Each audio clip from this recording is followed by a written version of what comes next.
تمہارا حقیقی رب تو وہ ہے جو سمندر میں تمہاری کشتی چلاتا ہے تاکہ تم اس کا فضل تلاش کرو۔ حقیقت یہ ہے کہ وہ تمہارے حال پر نہایت مہربان ہے۔ جب سمندر میں تم پر مصیبت آتی ہے تو اس ایک کے سوا دوسرے جن جن کو تم پکارا کرتے ہو وہ سب گم ہو جاتے ہیں، مگر جب وہ تم کو بچا کر خشکی پر پہنچا دیتا ہے تو تم اس سے منہ موڑ جاتے ہو۔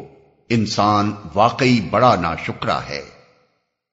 اچھا تو کیا تم اس بات سے بالکل بے خوف ہو کہ خدا کبھی خشکی پر ہی تم کو زمین میں دھسا دے یا تم پر پتھراؤ کرنے والی آندھی بھیج دے اور تم اس سے بچانے والا کوئی حمایتی نہ پاؤ؟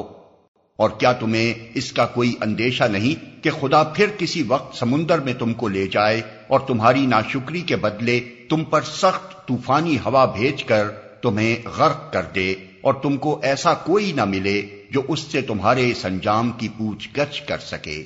یہ تو ہماری عنایت ہے کہ ہم نے بنی آدم کو بزرگی دی اور انہیں خشکی و تری میں سواریاں عطا کی اور ان کو پاکیزہ چیزوں سے رزق دیا اور اپنی بہت سی مخلوقات پر نمایاں فوقیت بخشی۔